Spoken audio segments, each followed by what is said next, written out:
kwa boma la Rumpi East. Ndi mlendo wanga mprogramu hii sabata ino muno mu Times Exclusive. Ndikulandireni olemekezeka Kalua. Zipo. Papita nthawi tisadaonane. Kwambiri. Chikuchitika njani tisamaonane? Nthawi zina pamakhala busy. Inenso ndimakhala busy. Okay. Nthawi zina pamakhala zochitika. Yeah. Ndifa mbiri m'malayo. Not all of us can be interviewed on the same week, the same day, the same month. Yeah. Pawina kumapita ka period kakuti in the process you'll be able to appreciate, you'll be able to interview other people, you'll be able kuti anthu awa ndi awa nawonso timve maganizo nde isakhale kuti ndi radio or kanema ya Kalua okha. Yes, nde paina kupita nthawi. Atipita nthawi. Kwambiri. Unaliphungwa nyumba ya malamulo until recently. Sizinaende chifukwa chani? Nthawi? Yes. Nthawi ikakwana imene Mulungu akupasa ngakhale uchitira mundu umwe sizingatheke. Nthawi ikakwananso ngati Mulungu anakupasa koma wina waichita ngati kuyisokoneza. Yeah. Ndekuti Mulungu amayesesa kuti kusokoneza period ija mpaka iweyo zakhalenso. Okay. Sono ine chimene ndinganene kuti nthawi imene Mulungu apereka nthawi zina pamakhala cholinga chimene Mulungu amaperekera nthawi imeneyi. Okay.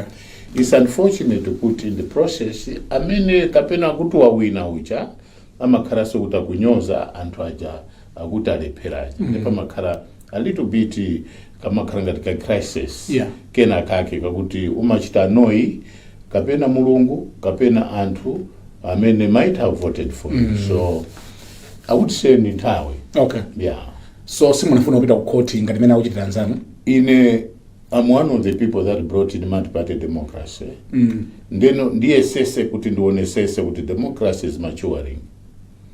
Democracy is not only you winning all the time. That's right, yeah. Democracy is to agree to disagree or to accept certain situations. But the situation is beyond me. And to lead with examples. Yeah. You are exceptional, you are indeed a leader, and you accept the situation. Wasa duty yai naka wina. So nthawi zina zimasekesa kwambiri. Mpeza mapisa na foro. Awiri ino mkumtengera muntu wa wina ujo ku court. So npa awiri ino amena na wina so ndindani. Zona. Yeah. Mpeza kuti palibe yankho len apart from greed. Kuti nakakhala ine. Uyusa kuti nakakhala ine. Nde ine zimene zijani. Only greed, yes? Yes. Nde ine zimene zijani makana zo. Opita ku court nga greed. But zifukwa zonena kuti greed. Okay. Yes. Thousands. Okay. Ndinena an example of maybe Machinga, is it Machinga Central? Opita ku court anara awiri. Or kapena atatu. Against all winner. So no pamena aje all winner narinda. Winner mena watch it number 3 at 1,000 something. Number 2 at 3,000. All winner 6,000. So pa wini pa ndindana ra aggrieved. You see pa uti wasa pita ku court. So accepting a situation is very important because it defines who you are in a society. And how you understand the issues of democracy, especially multi-party democracy in a given country. Multi-party ya tui, democracy ya tui. Iku kwima, meni mungoni? Ima karangati kukwima, kwinako, because the players sometimes they are confused. The players are sometimes confused. Yes. They are not accepting democracy should mature. Iwo wafuna kuti democracy zikhala pompacha static. To them, democracy is when it all is well with them, but not with the other. So the euphoria that we had in the 90s about change and multi-party democracy has totally been misrepresented or misunderstood. Why am I saying this? It's because in the 90s, we had a different view of multi-party democracy. Many timaenda, and wait a minute, is democracy, you abusing me? You say, is democracy you talking the way how you talk? So in the process, we did not understand the values of multi-party democracy. We misunderstood the entire process, though linear as it is. Now, tikati tuvesesa kwambiri democracy ukhala ngati one step ahead, kinako yukubwerera. Why? Because we have misunderstood the initial policy of liberation that we had from one-party state to multi-party democracy. We have misunderstood completely. We seem to have rejected the needs of the people. We are not responsive to the needs of the people. Now, democracy imene tikuizwa kuti ikomere inendeka. Muzaonaso kuti even ma protest marches that you undertake in a multi-party democracy, amakhala kuti tumwipise winner. Okay. We should destroy winner. Also that we should build. In the constitution, ananena kuti protest march ya peace indioroledwa. Marching ikale ma grievances mene anthu mulinazo kuti tukapereka to the authority. And mukapeleka to the authority, you agree terms. Kodi ikhala for how long kuti mutiyanke. That is the protest march that I had in the 90s, late 90s, early 2000, maona ndimapita even kusanjika, ndili military fatigue. Ndimavala military uniform. Oh. Yes, maybe you were young. Mavala military uniform, and ndimapita kumene kuja alone. And kunara police church, even an army, another kumene kuja. I don't know, uyu ndi ndani uyu wavala military uniform like this. Paka nimafika pa gate sanjika, kwa uza kuti Mulus should understand democracy. In those days, Mulus should not abuse the initial policy of liberation. In those days, now it was more like enhancing my values ya multi-party democracy. It was not a confrontation ijakuti achoke titani nayo. It was more like a multi-party environment where your political grievances and people's grievances can be presented to the authority, and let authority accept and answer subsequently to those values and the request that you put forward to them. Koma pakali pano, data ipanga democracy ijakuti for change of government. Ndikahenda uyachoke basi. Titane nayo. Mibwirani tengani. Some people even advocate to mibwirani tengani. Pamini young constitution sina neno kuti you should agitate army or authorities that are contrary to the values of democracy kuti abwera zateka chite teko. That is now dictatorship or military dictatorship or anarchy. I would say anarchy. Ma protest march in a maturing democracy asakale in a manner kuti pakale anarchy.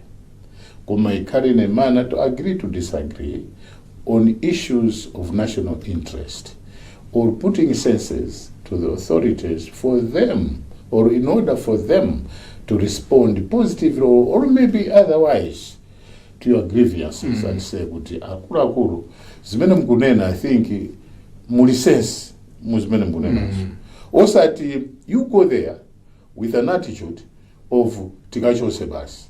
That is wrong. So democracy, I would say, it may not be maturing in the way that we wanted it to mature. Okay. It's slowly. Yeah. Tangu bwera kumene kuchokera ku masankho. MCP ndimene inali mboma, inaluza. DPP inali opposition, inawina. Yes. We'll talk about these two parties. Kumatiambe ndi MCP. Yes. Muganiza kuti inaluza chifanyana. Executive arrogance and impunity. Executive arrogance. Yes, and impunity. And impunity? Yeah. Okay. They abandoned the initial values imene iwana bwerera mboma. The objectives that were set kuti wabwerere mboma, one was that munali corruption alleged corruption in Bomara DPP, alleged tribalism in Bomara DPP, alleged arrogance in Bomara DPP, and alleged impunity in Bomara DPP. That was their call for change. Ndeno atalowa Mboma, DPP itachoka Mboma. I was one of the cabinet ministers then. DPP itachoka Mboma. Mumveseto hapa kwambiri. Ndukumva kwambiri. Kuti apunzire zimene amanena kuti DPP mapanga, they went even overboard themselves. Arrogance ija anali nayo. Tribalism ija anali nayo. Impunity anali nayo.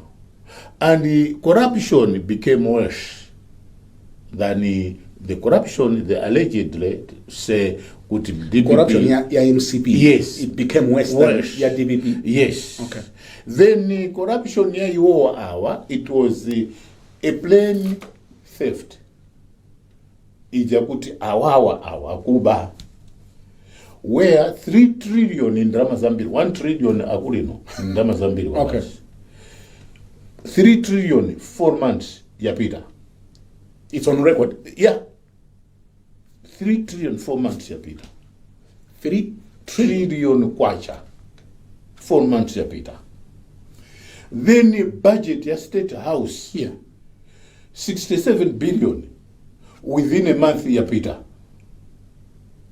Then the budget my ministers ena almost 99% zasoa within some months. Then you ask kuti zapita kuti dramas. Then the process you find that kuti executive arrogance icha iro. No fiscal discipline, financial discipline yachokiratu. Anyamata kulemera muja mwantundu muja. Uyu amavara masilipas nkhwaira uyu. Leroro wa nkhwaira uyu ali akwera dineno kuti beyond reproach, beyond reach. And kanenedwe kake so kaja kakuti akunena zinthu zija zakuti wait a minute. Are we hearing this nonsense? So it was more like impudence yake ija, impunity ija kuti they don't even care about who you are, who I am. To them it was whether you like it or not, this is the way how to go. Now you ask yourself, is this true, what I'm hearing? That a budget of 8.5 trillion could just go within 6 months of allocation for a year, but within 6 months that budget of 8.5 trillion yoseja kulibe yapita kuti. In the banks, what is the development? Miseo ya mulilongwe, you are looking at Chinese funding. Bridge ya Lilongwe, you are looking at Japan funding. Miseo ya mbili, you are looking at EU and the Chinese government funding. Now you ask, 8.5 trillion, chimene yapanga nishani, matumba, mwao, anyamata alemera. Anyamata alemera? Oh yes, we have trillionaires here. I know. We have trillionaires here, we have billionaires here. A brand banner. People are playing with money. There's money in this, and for us to win back that trust, we have to go and mop out monies that are in the streets. In the streets, there is unnecessary circulation of money. And you find that you go to ShopRite, groceries, you go on groceries empty, because money is more chasing a few goods. So when demand is high than supply, what do you expect? Anarchy. Because few goods with plenty of money chasing a few goods, there's what we call now inflation. Because they cannot cope up with production. Okay. Production is not up to the standard. The demand is more and the supply is not there. Then this now appetite kuti pauti muno zikusowa, let us go to neighboring countries. So they go and now kukagwira pa forex. Okay. Nde akamagwira pa forex paja kumakhalaso kuhonga, corruption. For banks to give you, you have also to give that particular character something for you to have forex. Then the demand for forex becomes higher. Then the procurement of forex is not there. Chimpurikiti chabwera. Economic depression yabwera. Inflation is even hyper. Everything basi ni chimpurikiti. So and also, apart from these political activities, you find that churches, they have abandoned a prayer to the Lord. It is more like boasting. I am doing this. I am like this. I can do this. If you don't do this, I can buy you. I can pray for you. Tomorrow you'll be a millionaire. So now somebody is stealing, and somebody is also hearing. I'm telling you, Brian, tomorrow if I pray for you, you'll be a billionaire. Uzafuna soto kagwira ntchito. Suti ndipite kwa manager. Then you come to me. Then I tell you, pray for me. I will pray for you. Komaso muike za mbale. Nenu makagulisa kachani kuika zambale. I pray for you, expecting and more are expecting. That being the case, no productivity in a country. Yeah. Murichimpirikiti, the production of anything is zero. There's an appetite of buying foreign goods. Chimpirikiti chabwera mzikomo. And that is exactly what Malawi is today. So MCP inaluza chifanya? Arrogance, impunity, executive arrogance, impunity, and abandoning the initial policy. Give me an example, yeah, executive arrogance. Okay. Executive arrogance, you tell them, you advise them. Izizi musapange. Izizi chitani mnalonjeza anthu kuti mzalemba anthu 1 million. Mnalonjeza anthu kutazadi yakatala. I'm just giving you examples. Yes. Mnalonjeza anthu kuti inuyo mzapanga ndi izi, mzapereka maroni. Then you disregard that. You said, who is this one? He's our enemy. So you said, no, I'll match you tomorrow. For you to at least respond to Maojen. Yeah. Then I take people kukakumenyani, kukukapani, kuchani. You talk to them, they don't listen. Okay. That is executive arrogance. Okay. Impunity wafika pena pake pajapa kuti chimpwirikiti chakuti iweyo, you don't even listen, you don't even take care of your opinion, whatever. Okay. I don't take care of your. There's that euphoria for me to get rich. There's that euphoria for me to. This is why I'm saying, kuti Marai Mono, we have tested leadership. Both educated, extremely educated, and halfway educated, and it has been proved a failure. It's a total failure. And in kunena pano ndupitiza kunena kuti mulibe education in Malaimo. Mulibe.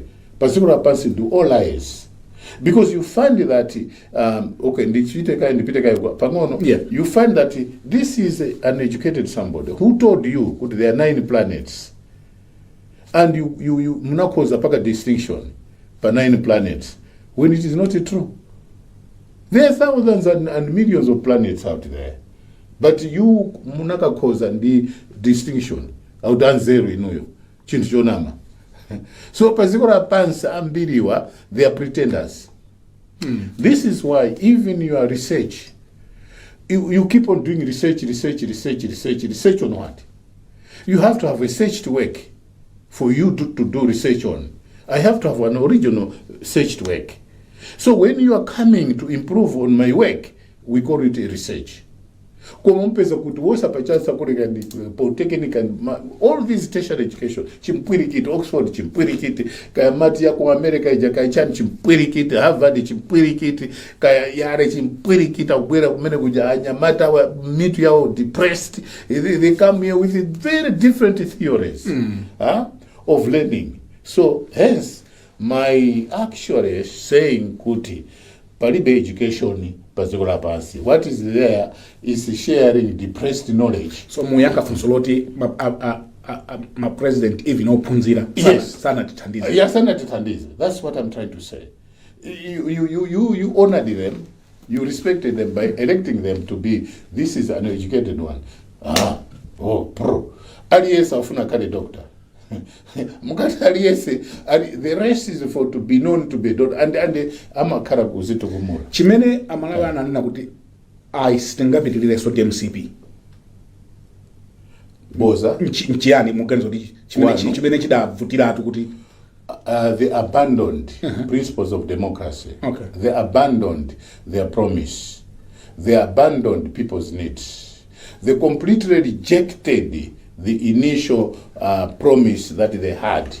Kuti ife mukatisankha, this is what we are going to do. Instead, there came worse things than the things that they fought against DPP. Kuti tribalism. It was tribalism at its best. Regionalism at its best. And that Malawians detested. And they said enough. Tribalism at its best? Yes. And Malawians said enough is enough. You know, Brian, we need a leader in Malawi that is one, flexible, two, visionary, three, a leader that would be able to appreciate your existence, no matter where you come from. A leader that would know your talent. Because the genius is 99% hard work and 1% talent. That's a genius. Okay.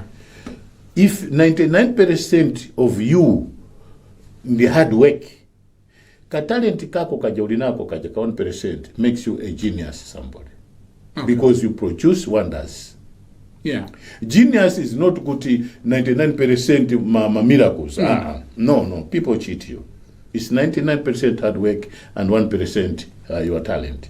So if you blend most talents also pamos where they come from Mulanje, where they come from Zomba, Chitipa, no sending Malawi, you blend the talents of that 1%, 1%. Then you add it with the hard work. Malawi, I'm telling you, can develop within a year. Malawi will be a different place. But who is this leader that can inspire? We are yet to find out who this leader is that can inspire Malawians to leave everything, to apply principles of geniuses.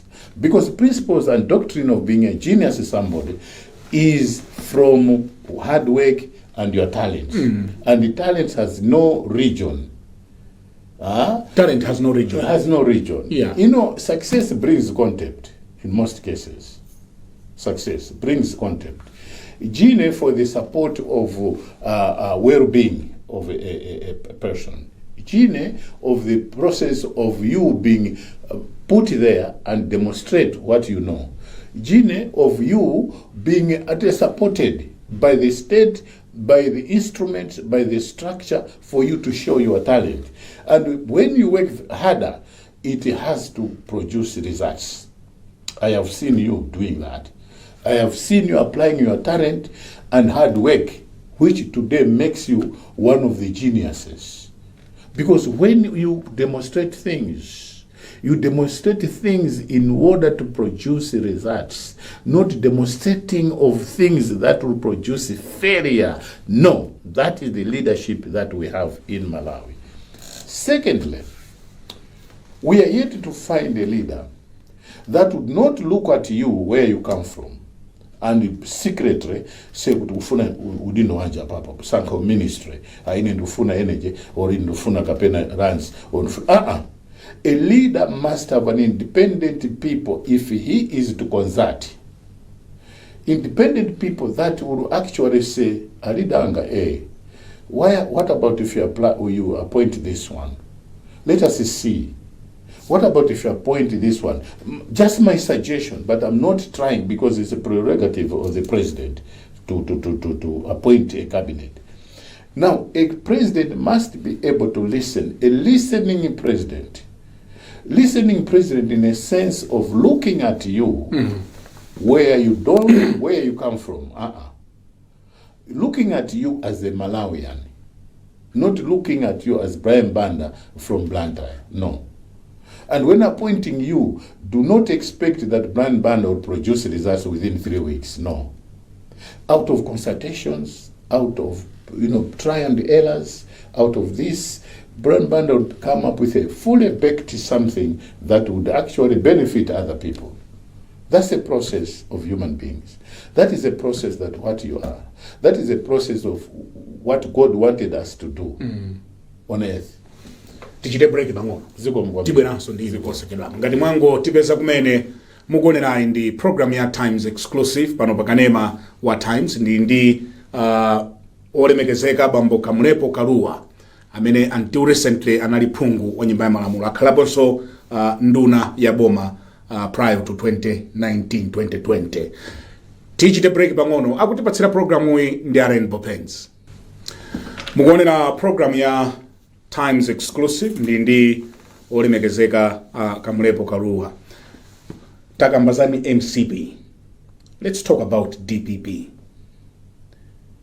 Anthu anaifuna chifukwa chani? 2019, 2020 adaikana. Anaifuna pano chifukwa chani? One. Yeah. If you look at Professor Thapita Mtarika, during his tenure, Prime Minister President was calling. He allowed demonstrations without any qualms. He allowed the people to voice out, to agree to disagree. He made sure that the people have their fertilizer in time. He made sure that the price of that precious commodity is affordable.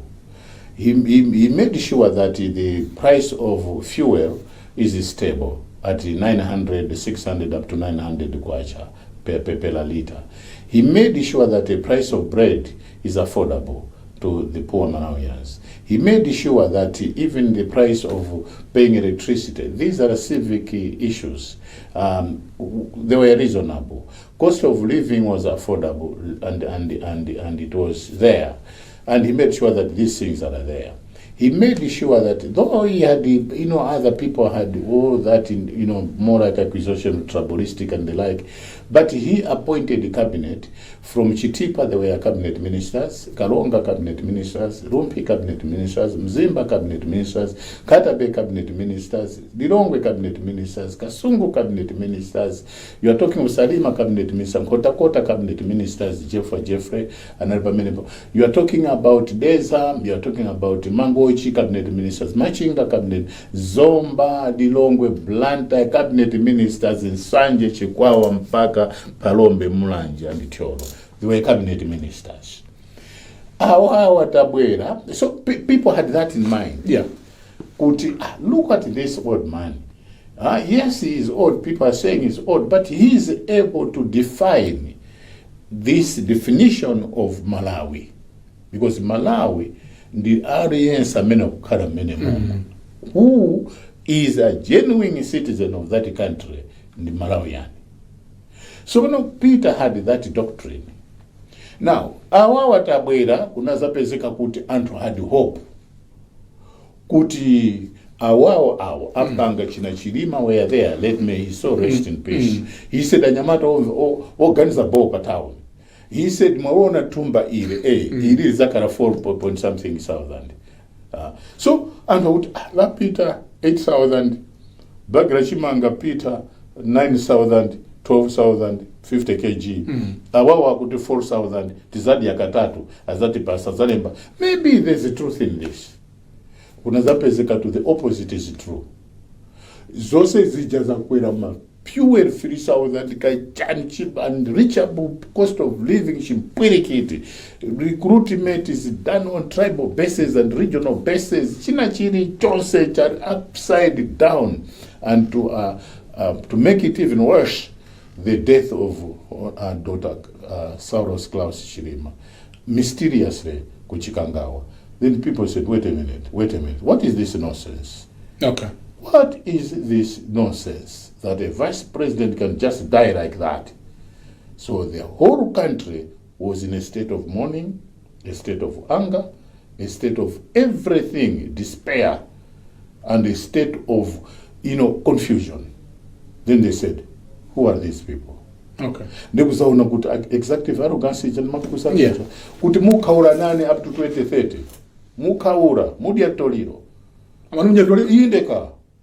Mudia toliro. Masamba uje na mbatata. Mudia toliro. Mukaura. Game indian toliro. matero Indeka. waje toliro. ndakupita ku parliament kupeza kuti anyamata kunena chipongwe ma girlfriends chimpwirikiti. That I would know it's better for us to go back to that proven leadership. That's why DPP had to come back.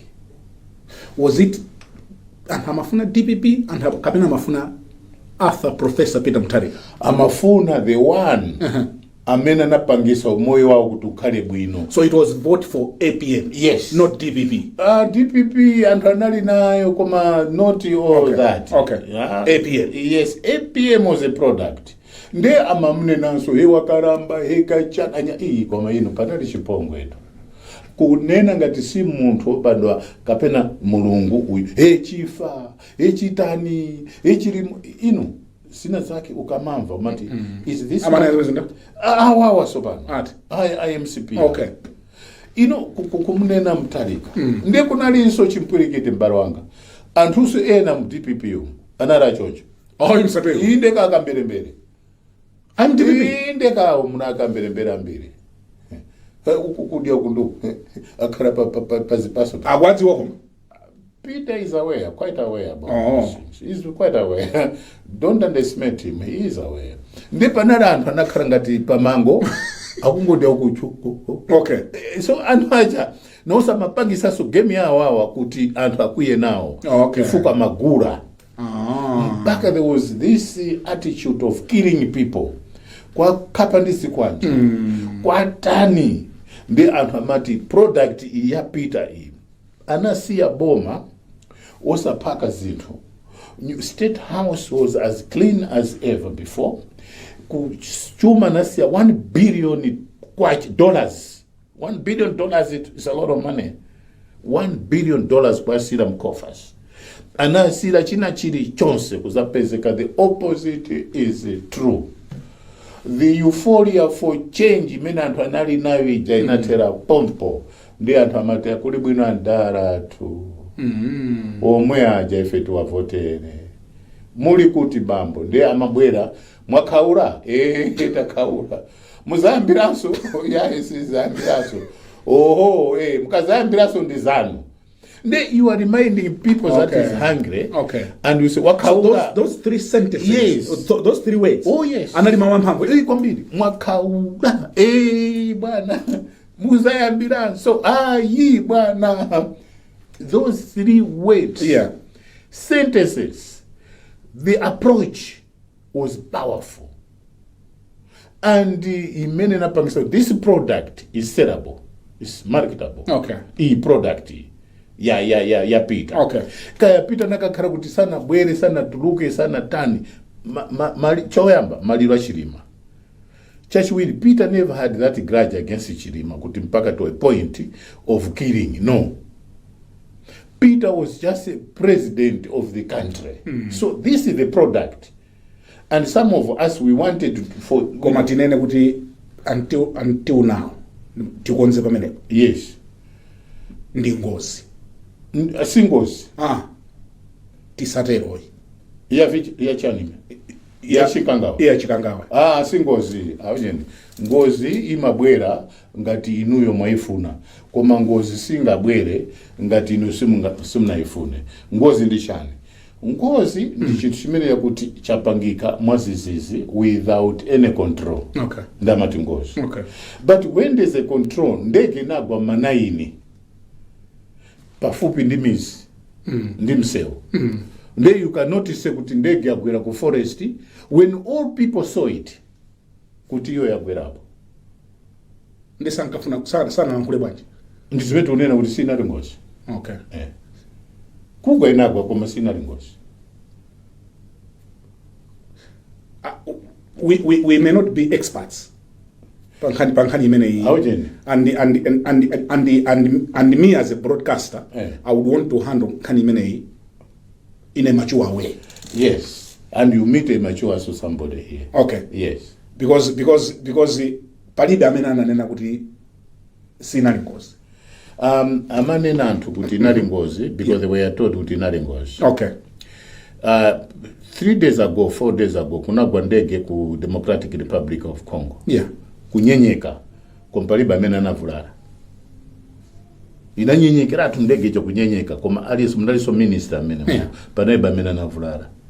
So pano okay, ngati mkuti inali ngozi iso inavula trouser, ngozi iso inavula shirt, ngozi iso inavula paka kuonesa panty, koma munthu wagwira corona ndi ngozi iso imavula sapato, ngozi yavula sapato, anthu amafa pa galimoto, mnaona kuti sapato yavulika, anthu amafa mndege.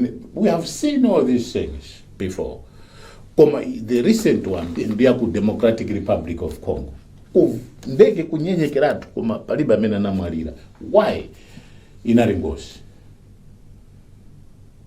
Koma pali ngozi zina zakuti isi ngozi chifukwa paka pakhale mmodzi wopulumuka in each and every given situation. Hence my at least affirmation kuti sinali ngozi hai chifukwa inagwa ndege sina nyenyeke. Yeah, we are not experts. And nkhani imeneyi ni nkhani yovuta. And I just want us to be extra careful because there are people involved and there are investigations that have been done until something else comes out.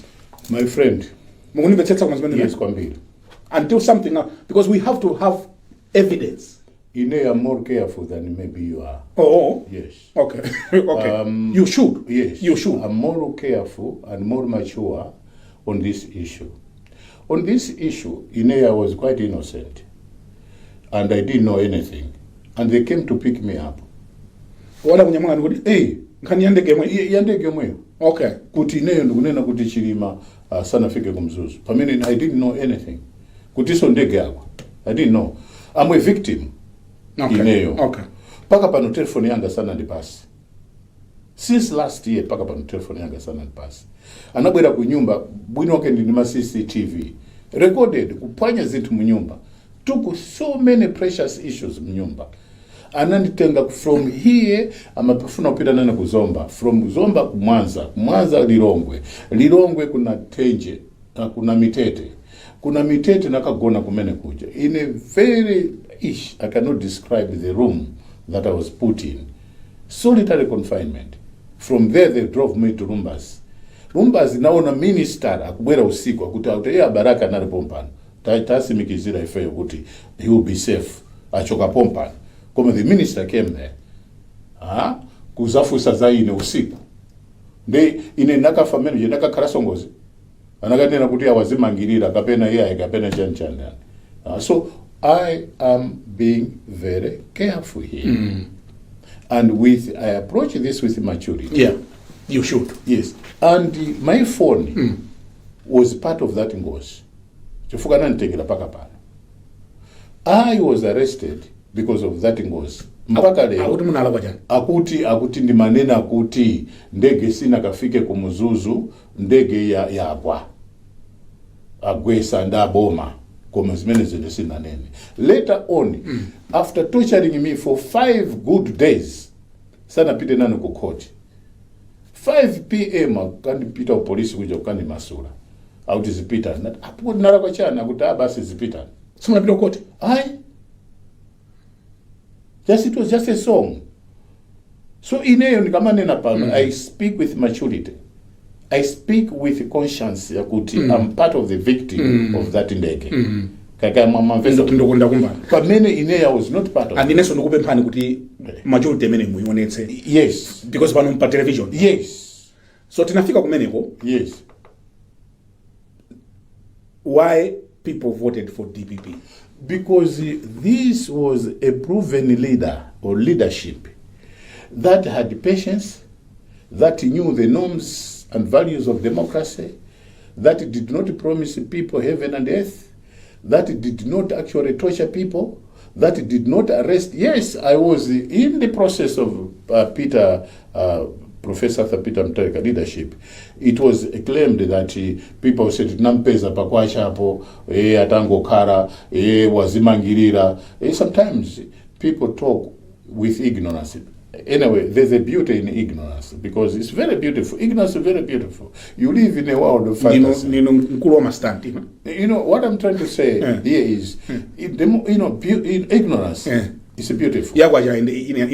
No, ignorance is beautiful.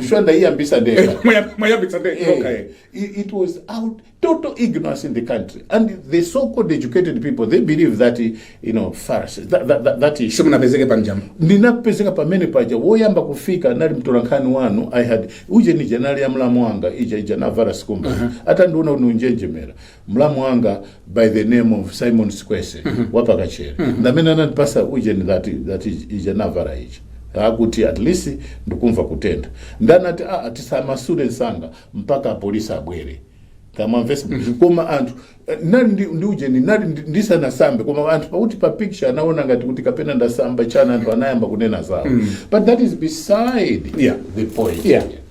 Peter in his office time never had the way how these people were in during the office time ya Chakwerawa. And two, anayamba so gule one naso zoipa zai wanali the second first vice president ata msanga woka mulikatanga letu paka umlanda galimoto kuna chimpwirikidi. So Peter was an exceptional leader amongst those who stood for presidency or for being candidates for presidency in the country. Hence the choice of Professor Arthur Peter Mutharika. Abange banje zinthu zawo at DPP. A DPP must remember where they are coming from. DPP must embrace the speech that Professor Arthur Peter Mutharika said when he was sworn in. He said Malawi is for everybody. DPP must take that into account. That now I call upon each and every Malawian to work with me and do something for the good of this country. They should take that seriously, because people heard. It went to people digested, people analyzed that speech to say this is a speech that is building. It is a speech that is indeed showing our choice, but not quite contrary to that speech. That means now people will be asking, who is leading?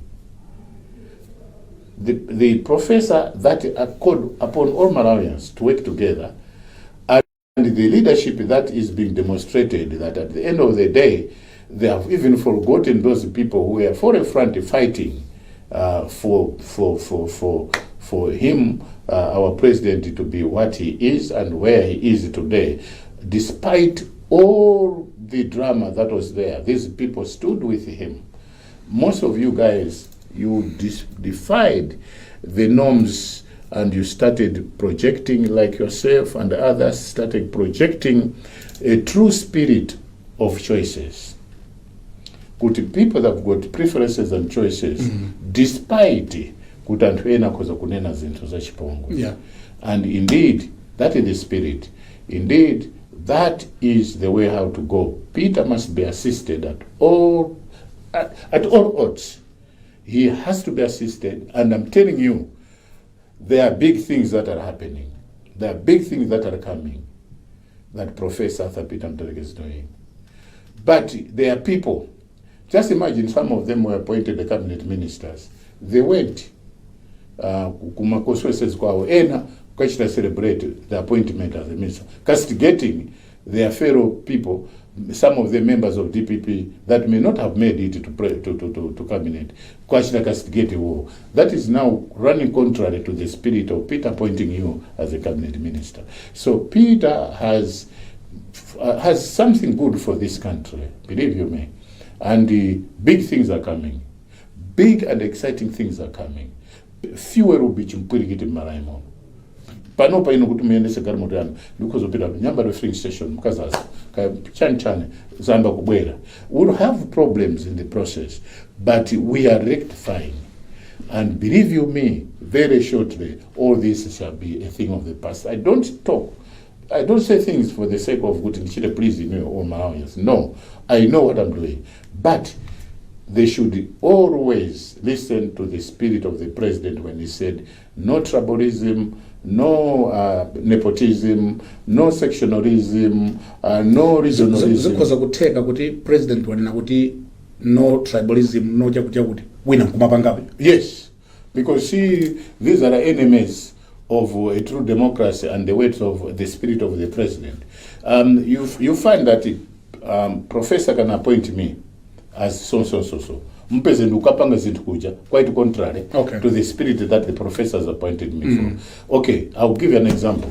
The president maybe has appointed me maybe as director general of MACRA or director general of ESCOM. I'm just giving you an example. Yeah. Or director general. Then you pita kwa ESCOM buja. That president what he wanted me to do. Kuti zichira basa tumbuka kwa secretary mtumbuka chani pension engineer mtumbuka chani mtumbuka ndio kuti ndikupanga zimene ya president amafuna ngani. Quite contrary.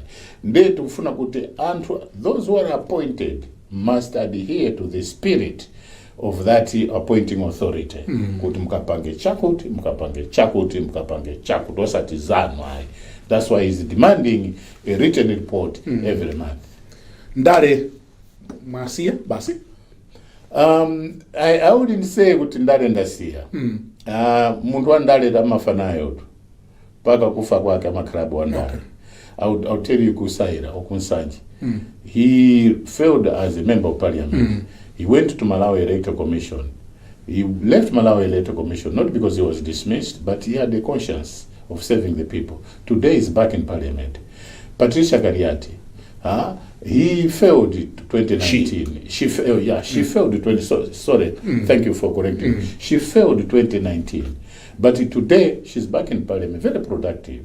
So there are people that did not make it in 2019, but today they're in parliament. So failure is more like a recorrection, and for you a refresher for you to say, oh, I failed it because of this and that. So it tells you a story of the future.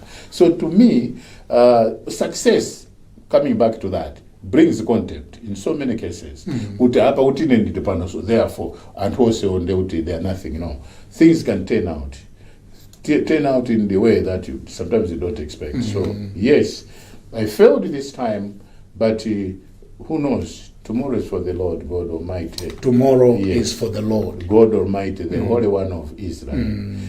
He knows determination. I know you in the Morungu. I might say I'm coming back when I may not reach 2030. That's right, yeah. Yeah, so everything is in the hands of the Lord God Almighty. Ndikufuna kuthokozeni titakuita nani kuti mubwere mwatilemekeza kwambiri.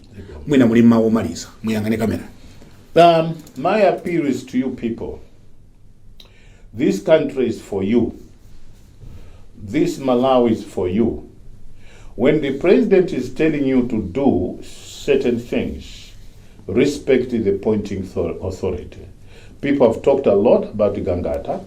Gangata was just expressing his opinion as a state, as a minister, as well as the president of DPP Central Region.